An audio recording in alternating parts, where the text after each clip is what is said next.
Hörmətli görürmənlər, ekranımızға xoş gəldinlər. Avropa Komissiyası məcburi əmgək məhsullatlarının Avropa bazarına kirişini çəkləş xidmətini küçəytiş üçün yaxında bir məcburi əmgək qanununu, yəni məcburi əmgəknin aldın iliş qanununu tanışdırğan. Məzkur qanun haqqında toxtalğan Avropa Parlamenti əzası Rafael Glucksmann bu qanunun Uyğur məcburi əmgəkinin aldın iliş funksiyasına kapalatlık qıldığanlığını aytdı. Rafael Glucksmann ziyaretimiz jarayonida Xitoyning davlat homiyligidagi məcburi əmgək mexanizmi, Avropa Parlamenti qarab chiqayotgan məcburi əmgək qonunining Avropa İttifaqı Xitoy munosabatlariga ko'rsatadigan ta'siri qatorliq masalalar haqida to'xtaldi.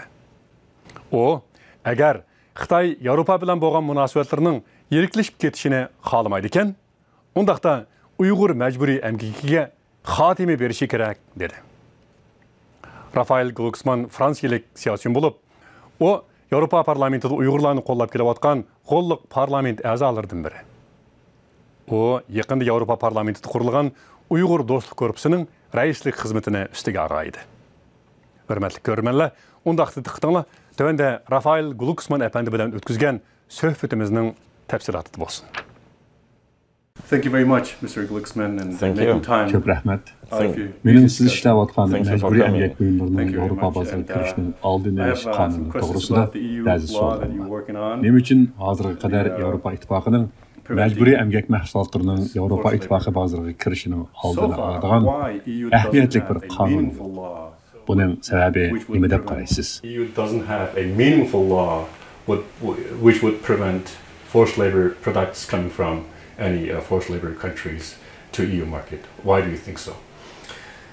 Because the European Union has seen itself as an open market. Avropa Birleşmesi özüne açıq bazarda qarağanlıqdan kontrol qilish mümkün emas. Bu intayin xatarlik bir ahvol bo'lib, men məcburi əmgək məhsullatlarının Avropa bazarına eqib kirishini cheklashimizga yordam beradigan shundaq bir qurolga ega bo'lish maqsadida yillardan beri kurash qilyapman. Mana bu qonun uzun muddatlik siyosiy faoliyatning mahsuli. Demakchimanki, minglagan, yuz minglagan fuqarolar uni talab qilib keldi. Oxiri biz hozir komissiyaning bundaq bir qonunni to'g'rishiga qo'shilgan bir vaziyat shakllandi. Biz parlamentda muzokarani boshlaymiz. Demek ki bu asas cihetten bir yeni İran'ın tuncu perdesi.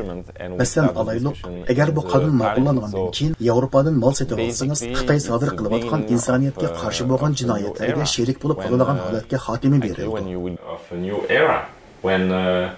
Actually, when you will go and shop in Europe, you will not become a complicit to crimes against humanity committed in China, for instance. So yesterday, one expert mentioned that this law doesn't have kind of bir mütəxəssis bu qanunun dövlət qollagan məcburi əmgəkni önümlük çəklədiğən iqtidarı yoki funksiyası yoxluğunu. Bunun faqat xüsusi şirkətlərə qartılğanlığını tilgə aldı. Sizningcə bu qanunun Uyğur avtonom rayonidagi Uyğurlar qartılğan məcburi əmgək və irqi qırğınçılıqni yoxlatuş yoki to'sishda önümü bo'lamdı. I will make sure that this law is the right tool to block the product of Uyghur forced labor. Men bu qonunning Uyg'ur məcburi əmgək məhsullatlarını çəklədigan önümlük qural buluşuğa kafalat qildim. Demakchimanki, bu bizning bu qonunni talab qilishimizning birinchi sababi. Uning barpo qilinish shakli, uning ijro qilinishiga bog'liq. Shunga biz bu qonun modellarga biroz ro'shanlik ipkilishga kirishdik. Lekin men bu qonunning Uyg'urlarga qartilgan məcburi əmgəkni to'sishda unumi yo'q degan fikrga qo'shilmayman. Bu qonun hozir yozilgan peti bo'yicha bo'lgandimi, Xitoy kommunistik hokimiyatining qo'li bor bo'lgan Uyg'ur məcburi əmgək məhsullatlarini to'sib qo'ydi. Mana bu qonunning maqsadi hamda biz bu nishonning hurmat qilinishiga kafolat qilamiz. Hozir biz parlamentda bu vaqtda munozara qildik. Bu qonun mayda g'alaba qilsin yoki mag'lub bo'lsin, parlament, komissiya va kengash o'rtasida muzokara qilamiz.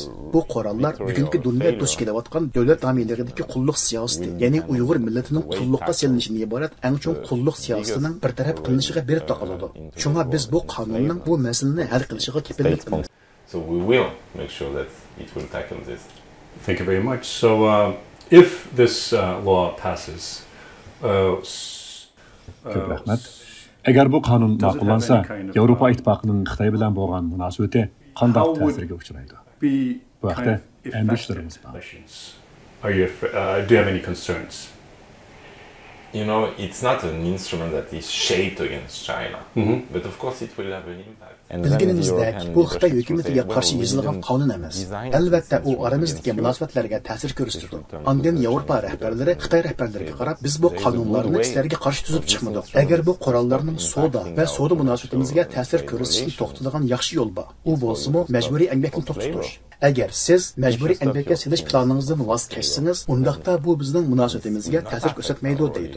Biz Xitoyga qarshi qonun chiqarmaymiz. Majburiy emgakka qarshi qonun chiqaramiz. Masalan, biz egilik huquqqa ega bo'lgan bo'lg'achqa, iste'molchilarimizni majburiy emgak mahsulotlaridan qo'llash yuzasidan qonun chiqaramiz. Shuni agar Xitoy hokimiyati bu qarorlar va uning ijro qilinish usulidan rozi bo'lmasa, undaqda bu qonun Xitoy hokimiyatining uyg'urlarga qaratgan siyosatlarini o'zgartirish kerakligini, ondan ikki taraf munosabatining hech qanday ta'sirga uchramaganligini ko'rsatib berdi. The regime is not happy about these instruments and the way it's enforced.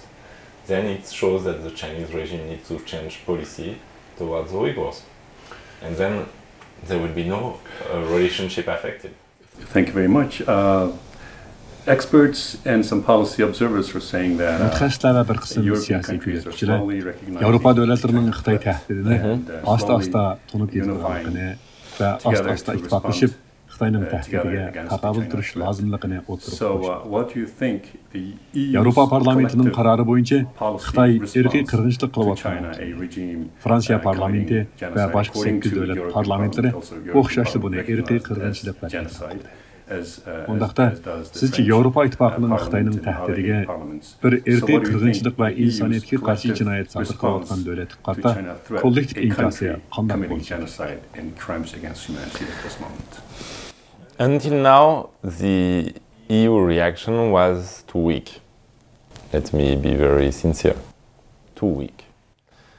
Now, after Samimiy qilib aytsam, hozirgi qator Yevropa ittifoqining inkosi bak ojiz bo'lib keldi. Navbatda Tojikiston virusi vabosidan keyin Yevropaliklar o'zlarining bu prinsiplari va uzun muddatlik manfaatimizni qo'llaymiz deydiganmiz. Aniqki bizning Xitoy hokimiyati bilan texnik kuchli qarshilashish holatiga o'tishimizga to'g'ri keldi. Bizning buni qilishimiz shart. Ammo biz bunga tayyormi? Yo'q, tayyor emas. Bu bir davomlashayotgan jarayon. Yevropaliklar uyg'onish oldida turmoqda. Holbuki bu masalaga qarata parlamentdan, komissiyadan, har qaysi a'zo mamlakatlardan yetkazilayotgan signallar ziddiyatlik. Germaniya bosh ministri yaqinda Beijingda ziyoratda bo'ldi. Bu bir aralash signal berilgan ahvol. Sizni bir Germaniyadagi savdogar Volkswagen shirkatining boshlig'i deydi. Amaliyotda sizning kelgusingiz Beijing bilan bo'lgan munosabatga bog'liq.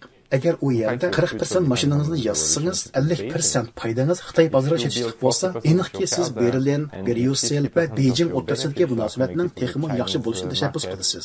Ammo biz Volkswagen shirkatining Xitoydagi muhim mamlakat bilan bo'lgan munosabatimizning kelgusini qaror qilishiga yo'l qo'yamiz.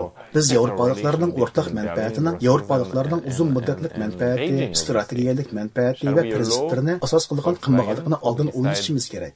Agar biz buni yaxshi bartaraf qilganda, Xitoy hokimiyati bilan oramizda nurg'un chatoq chiqadiganligini to'lib yetamiz. Or should we think what's the general interest of Europeans?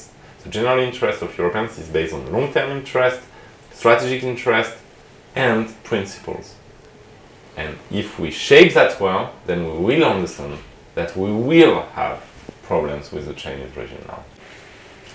Thank you so much, Mr. Glucksmann, for your powerful interview as well as for your time. Thank you. And your support. Thank you. Thanks again. Take care.